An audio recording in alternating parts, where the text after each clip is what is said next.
کسی کے دل کی بات جان لینا، بھئی آپ کیا کہتے ہیں، کوئی ولی کا آپ واسطہ دے کر آپ دعا کر لے رہے ہیں، بھئی وہ ولی کو کیسا معلوم ہوتا آپ کی یہ ضرورت ہے کیا ہے، کیسا معلوم ہوتا؟ نہیں نہیں، یہ تو دل کی بات، تو غیب کی بات ہے صاحب، غیب کی بات ہے، اور غیب کی بات سوائے اللہ تعالیٰ کے کوئی نہیں جانتا، کسی کو پتہ ہی نہیں چلتا آپ کے دل کے ارمان کیا تھے، آپ کسی ولی کو نہیں سنا سکتے، اچھا نہیں سنا سکتے، یعنی اللہ کے علاوہ کسی کو نہیں معلوم ہوتا غیب کی بات، نہیں معلوم ہوتا صاحب، اچھا نہیں معلوم ہوتا، ٹھیک ہے، تو پھر شیطان وسوسہ کیسا ڈالتا؟ شیطان وسوسہ کیسا ڈالتا ہے؟ شیطان کو کیسا معلوم کہ آپ کیا کرنے جا رہے ہیں اور کہاں بھٹکانا ہے؟ بھٹکایا کس کو جاتا ہے؟ اس کو بھٹکایا جاتا ہے کہ جس کے بارے میں پتا ہو کہ یہ راستے پہ چل رہا ہے، یہ راہ چل رہا ہے، اس کو بھٹکانا ہے جی۔ جو کس راستے پہ ہے، کوئی آدمی دلی کے راستے پر چل رہا ہے اور آپ اس کو قازقستان میں بیٹھ کے دھوکہ دے سکتے ہیں؟ نہیں دھوکہ دے سکتے۔ آپ کو اس کو دھوکہ دینے کے لیے پہلے آپ کو پتا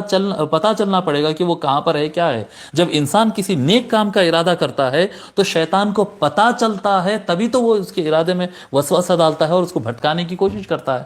سمجھ میں آ رہی بات؟ تو یہ تو بات متفقہ ہے، قرآن و حدیث سے یہ بات ثابت ہے کہ شیطان کو جو ہے، حضرت قبلہ لکھتے ہیں کہ قرآن و حدیث سے یہ بات ثابت ہے کہ شیطان کو پتہ چلتا ہے کہ انسان کے دل میں کیا چل رہا ہے۔ تو اگر یہ یقینی بات ہے، دل بات جو ہے وہ تو غیب ہے، اور اگر یہ غیب ہے اور غیب شیطان کو مان رہے، انا للہ و انا الیہ راجعون، تو کیا شیطان کو خدا مان رہے ہیں؟ خدا کو کیا کہتے ہیں، کہیں گے کہ نہیں نہیں، اللہ تعالیٰ اس کو طاقت دیا ہے کہ وہ جو ہے لوگ کے دلوں کا حال جان سکتا ہے تاکہ وہ دھوکہ دے سکے۔ اچھا اللہ تعالیٰ دیا نا، یعنی اللہ تعالیٰ دل کے حال جاننے کی طاقت اپنے علاوہ دوسروں کو عطا کرتا ہے۔ تو شیطان کے لیے تو آپ دل کی بات جانتا ہے، مان لے رہے ہیں، اور اولیاء اللہ کو آپ شیطان سے کمتر جان رہے ہیں جی۔ اللہ کے دشمن کو آپ کیا کہتے ہیں، اتنی اللہ تعالیٰ اپنے دشمن کو اتنی طاقت دیا ہے کہ وہ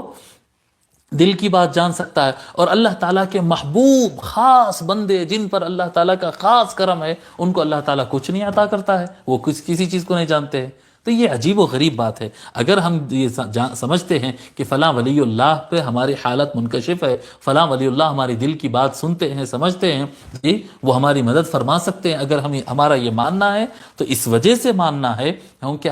ہم کو یہ اس بات کا یقین ہے کہ اللہ تبارک و تعالی یقیناً ان کو یہ طاقت عطا فرمایا ہوگا۔ یہی سوچ کر ایک بندہ ولی اللہ سے اپنے احوال بیان کرتا ہے، یعنی جب وہ ولی اللہ سے کوئی بات کہتا ہے، جب وہ کسی سننے والے سے کچھ کہتا ہے، زندہ کے ساتھ معاملہ کرتا ہے یا انتقال کر گئے شخص کے ساتھ جب بندہ کوئی معاملہ کرتا ہے، تو اس کا یہ یقین ہوتا ہے جی کہ میں مدد ان سے اس لیے مانگ رہا ہوں کیونکہ حقیقت میں ان کے پاس اللہ کی طرف سے امداد آئی ہوئی ہے جی۔ راشن کی دکان پر آپ جب جاتے ہیں اور راشن حاصل کرتے ہیں تو آپ ہرگز یہ نہیں مانتے کہ یہ راشن جو ہے کسان ہے، اس کے پاس کھیتی ہے یا اس کے پاس گورنمنٹ ہے، یہ نہیں مانتے آپ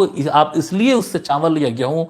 یا گیس کا تیل یا جو بھی آپ اس سے مانگتے ہیں، اس لیے آپ اس سے مانگتے ہیں، اس کے خریدتے ہیں، اس کے پاس سے لیتے ہیں، کیونکہ آپ کے پاس یقین ہوتا ہے کہ کھیتوں سے ہوتے ہوئے، گورنمنٹ کے گوداموں سے ہوتے ہوئے اس مال آیا ہے۔ جب آپ کو پتا ہوتا ہے کہ یہ راشن کی دکان پر ابھی گورنمنٹ سے مال آیا ہی نہیں تو آپ اس سے مانگتے ہی نہیں۔ آپ کا مانگنا اس بات پر دلالت کرتا ہے کہ آپ کو یہ آپ کو پتا چلا ہے کہ اللہ کے پاس کیا کہتے ہیں، گورنمنٹ کے پاس سے اس کے پاس مال آیا۔ جب ولی اللہ سے مانگتے ہیں تو ہم ولی اللہ سے مانگتے ہیں، ایک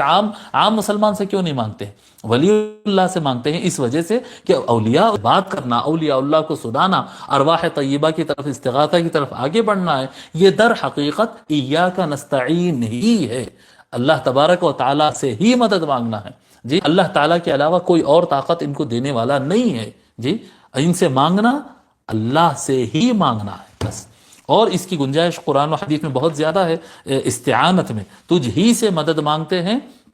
اسباب کے ذریعے،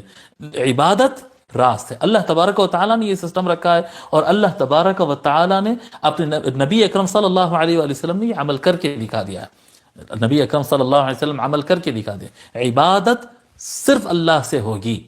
اور استعانت اللہ سے ہی ہوتی ہے، اس کے اسباب اور چینلز بنے ہوئے، اس کے اسباب اور چینلز بنے ہوئے، اور اسباب اور چینلز اختیار کرنے کا حکم دیے آقا صلی اللہ علیہ وآلہ وسلم اور اللہ تبارک و تعالی